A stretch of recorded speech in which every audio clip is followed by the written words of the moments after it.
E aí, meus prezados, tudo bem? Mais uma videoaula de Direito Tributário. Tema da aula, princípio da vedação ao confisco.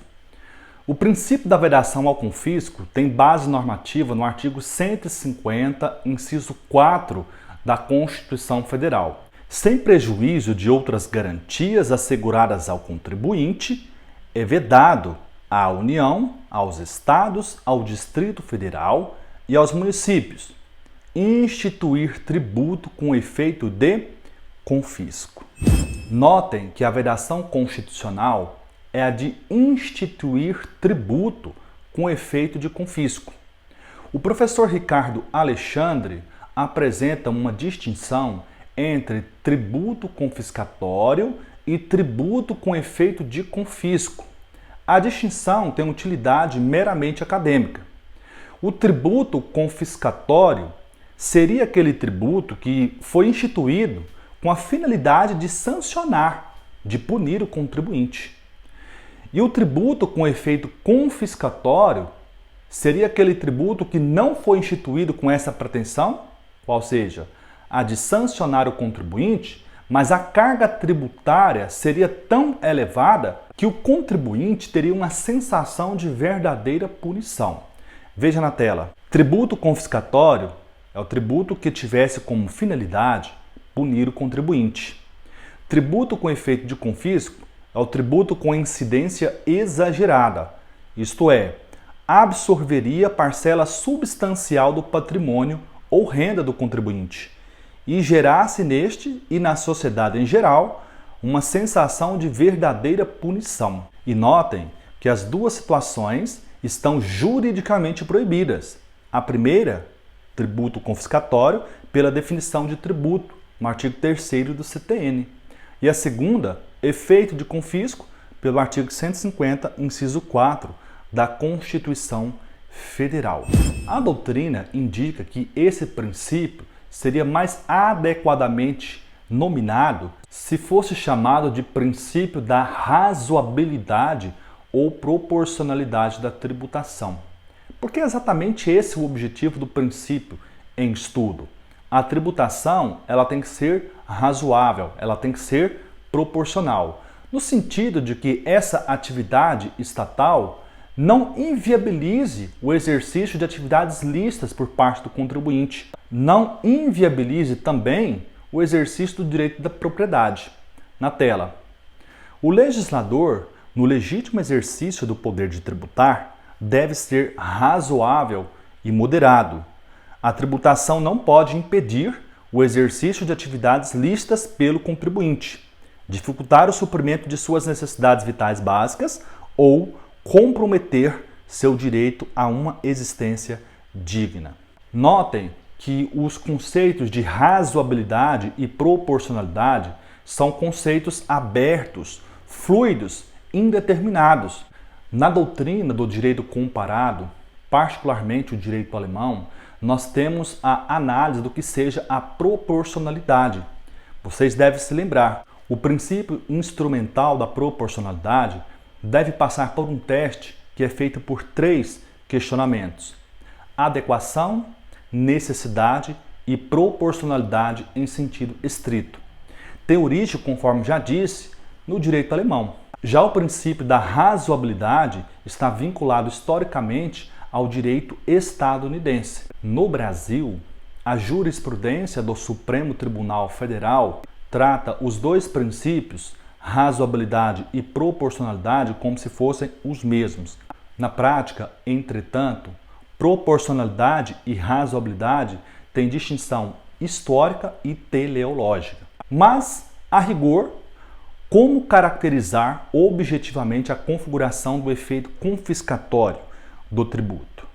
Resposta: o conceito de efeito confiscatório é indeterminado e, portanto, sujeito a alto grau de subjetividade e varia de acordo com as concepções político-filosóficas do intérprete. Contudo, a ausência de evidente razoabilidade de uma exação ou de um conjunto de exações faz surgir para o contribuinte a pretensão de se socorrer da tutela jurisdicional para que seja reconhecido eventual abuso do direito de tributar, quando evidenciada a absorção de parcela substancial do patrimônio ou renda dos particulares. Notem que o que seja efeito confiscatório, de fato, é algo que abstratamente não é possível aferir parâmetros para identificá-lo. Contudo, essa ausência de determinação do que seja efeito confiscatório não confere ao legislador um cheque em branco para cometer abusos do direito de tributar. O contribuinte, sempre que se sentir lesado em relação à carga tributária, poderá, em tese, socorrer-se da tutela jurisdicional. A questão é que a Constituição da República veda a tributação com efeito confiscatório, mas não oferece parâmetros para que o intérprete objetivamente reconheça que, num determinado caso concreto, aquele tributo está sendo, de fato, confiscatório. Ricardo Alexandre apresenta dois precedentes na jurisprudência do Supremo Tribunal Federal que contribuem para a elucidação do que seja o efeito confiscatório. Na tela. Em se tratando de tributos, o STF já decidiu, na ADI 2010, ser inconstitucional a progressividade de alíquotas da contribuição previdenciária dos servidores públicos federais ativos, que, no caso, previa alíquota de até 25% para quem recebe remuneração, subsídios superiores a R$ 2.500. Em relação a esse precedente, você precisa ter duas cautelas. A primeira delas é que a progressividade de alíquotas foi reputada inconstitucional pelo Supremo, não com base no fundamento da edição das súmulas 656 e 668, por nós estudadas quando analisamos o princípio da isonomia em matéria de direito tributário. O Supremo Tribunal Federal entendeu que essa progressividade é inconstitucional porque viola o princípio da vedação ao tributo com efeito de confisco. Imaginem, o servidor público federal, qualquer trabalhador, paga imposto de renda e as alíquotas do imposto de renda variam de 0 a 27,5%. Por que o Supremo Tribunal Federal, nesse particular, entendeu que a alíquota progressiva da contribuição previdenciária era inconstitucional? Some 25 mais 27,5%, 52,5%.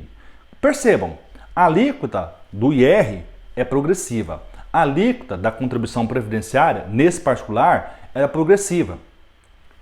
Somando a alíquota efetiva, o contribuinte, no caso o servidor público, ia entregar para a União quase 50% de sua remuneração, o que na concepção do Supremo Tribunal Federal não era razoável admitir.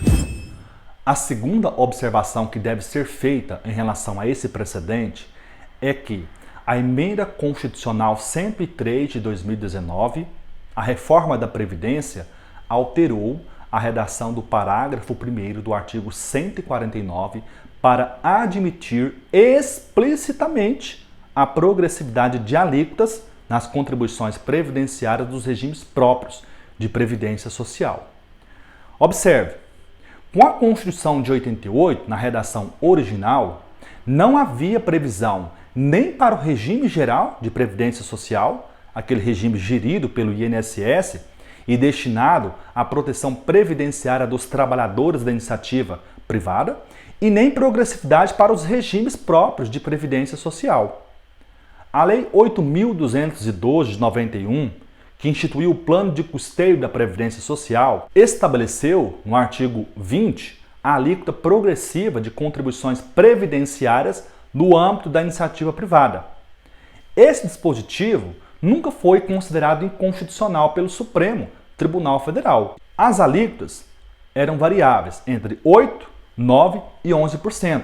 E lembrando que no regime geral de previdência social há um teto de contribuição, que coincide com o maior benefício previdenciário pago pelo INSS. E lembrando que os aposentados e pensionistas no âmbito do INSS têm imunidade tributária por força do artigo 195, inciso 2 da Constituição da República. Já em relação ao regime próprio de previdência social, não há autorização, mas também não havia vedação no texto da Constituição para instituir-se a progressividade de alíquotas. O Supremo Tribunal Federal, na ADI 2010, reputou inconstitucional alíquotas progressivas que iam até 25%. A reforma da Previdência admitiu agora de forma explícita, no parágrafo 1º do artigo 195, a progressividade de alíquotas de contribuições previdenciárias para os servidores públicos dos entes políticos que tiverem instituído regime próprio de previdência social. Percebam que a nova redação do parágrafo 1º do artigo 195 trafega na contramão da jurisprudência do Supremo Tribunal Federal. Quanto ao precedente, ADI 2010, na tela. A alíquota, por si só, poderia ser considerada confiscatória para alguns, e para outros, nem tanto. Para o STF, o efeito confiscatório, no vertente caso, evidenciava-se na medida em que, a rigor, os servidores já estavam sujeitos ao pagamento do IR, que, em alguns casos, chega à faixa de 27,5%. Logo, a União, um único ente tributante, teria praticamente metade dos rendimentos de seus servidores, o que não seria razoável admitir. Em 2019, de acordo com a Associação dos Comerciários, os contribuintes brasileiros pagaram 2.500 bilhões de reais em tributos. Em 2019, em termos comparativos, o contribuinte trabalhou em média 159 dias só para pagar tributo. Em outros termos, a carga tributária brasileira gira em torno de 40% do PIB. Essa é, rigorosamente, uma carga tributária escorchante, uma carga tributária confiscatória? Percebam que responder a essa questão demanda a análise da macroeconomia e que foge completamente ao objetivo das nossas aulas de direito tributário. Porém, é importante que você reflita que em alguns países no norte da Europa, por exemplo, a Suécia, a Finlândia, a Dinamarca, a Noruega, a carga tributária chega a até 50% do PIB. Então percebam, em números absolutos, a carga tributária brasileira não é a maior do mundo. Ocorre que não dá para comparar os serviços públicos desses países mencionados com os serviços públicos prestados no Brasil. Saúde, educação, assistência, previdência, etc. E aqui eu não estou sendo técnico ao admitir que esses direitos sociais sejam serviços públicos prestados pelo Estado. Um administrativista repudiaria essa minha fala. Eu não estou sendo técnico, admito. Tá? O que é serviço público lá no direito administrativo é algo bem específico, entendam. Mas para fins do direito tributário, nós sabemos que o contribuinte paga tributo, particularmente os impostos, em nome do princípio da solidariedade social. O imposto, por definição, no artigo 16 do Código Tributário Nacional, é um tributo cujo fato gerador da obrigação tributária principal é uma situação que independe de uma atividade estatal relativa ao contribuinte. Ou seja, a base de cálculo de um imposto é uma grandeza econômica que representa uma manifestação de riqueza. Paga-se imposto não porque o Estado direcionou alguma vantagem para o contribuinte. Paga-se imposto porque o contribuinte manifestou riqueza perante o Estado. E dentro da ordem jurídica a qual pertencemos, impõe-se a solidariedade social. Entretanto, como não há uma adequada correspondência entre a qualidade dos serviços públicos prestados pelo Estado e a carga tributária, no Brasil existe aquilo que alguns economistas denominam de rejeição social do tributo. É por isso que é tão comum no Brasil sonegar tributos. A toda evidência, entendam, não estou defendendo aqui, nessa aula, nessa minha fala, que é legítima a sonegação de tributos. Estou apontando aqui, à luz do princípio da vedação do tributo com efeito confiscatório, o porquê que no nosso cenário brasileiro o tributo é socialmente rejeitado.